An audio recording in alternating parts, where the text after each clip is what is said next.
নমস্কার, বেকারের মুখপাত্র থেকে অরূপ দত্ত বলছি। যারা চ্যানেলটি নতুন নতুন দেখছেন তারা প্রত্যেকে চ্যানেলটি সাবস্ক্রাইব করুন এবং পাশে থাকুন।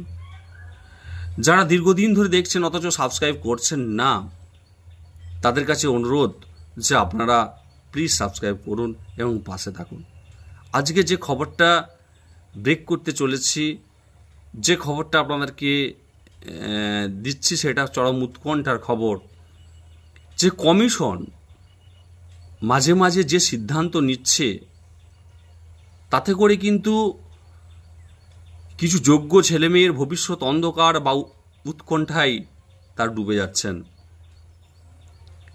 হাইকোর্টে বা 2 থেকে 3 মাস আগে তারা লিস্ট প্রকাশ করেছিল 8,000 8,500-এর। 0 পেয়েছে, 2 পেয়েছে, তাদেরকে 52-53 করে দেওয়া হয়েছে। সেটা কমিশন লিস্টটা প্রকাশ করেছিল।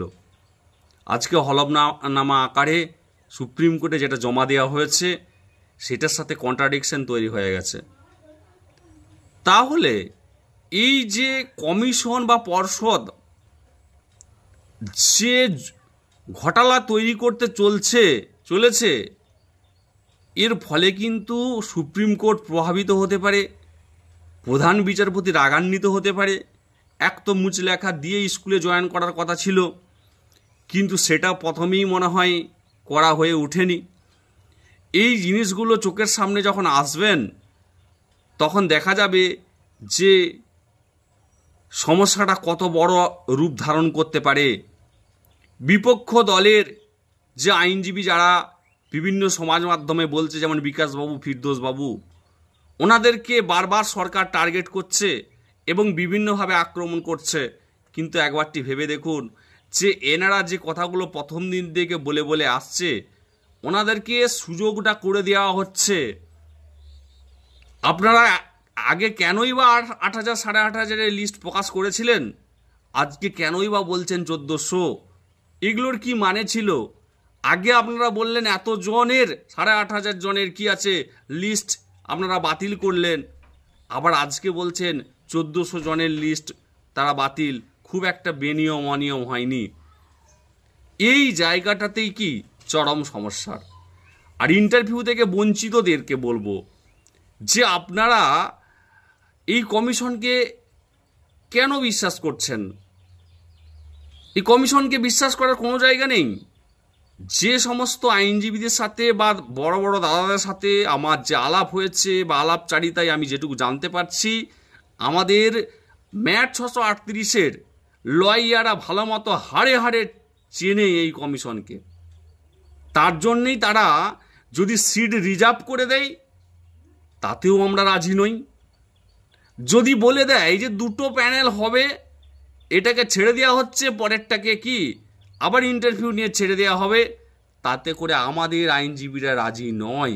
ইন্টারভিউ থেকে বঞ্চিতদেরকে বলবো যে শান্ত হন, ধৈর্য ধরুন।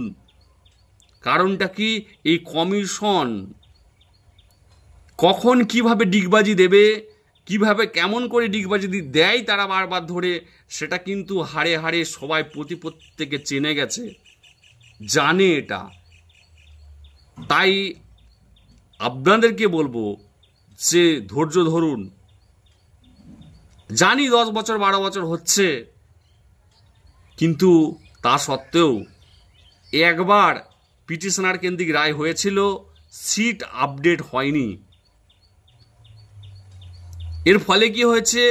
বানচাল হয়েছে। এবার সিট আপডেট করে সঠিক রুলস মেনে যাতে প্রত্যেকের উপযুক্ত জবটা হয় এবং তারা যেন কি লিগেলিভাবে সব কিছু কি সঠিক নিয়মে জয়েন করতে পারে স্কুলেতে, তারই বন্দোবস্ত করবে ম্যাট 638। আর এই কমিশনকে কোনো মতেই বিশ্বাস করা যাবে না যতক্ষণ না আমরা স্কুলে যাচ্ছি, যতক্ষণ না একত্রে নিয়োগ হচ্ছে।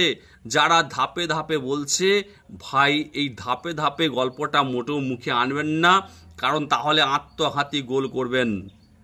হয়তো অনেকে সামান্য কাট অফ সামান্য কম রয়েছে, তারা ভাবছে আমি 5,000 সিট আপডেট হলে বা 2,000 সিট আপডেট হলে আমারটা তো হয়ে যাবে, আমারটা হলেই তো সমস্যার সমাধান হয়ে গেল।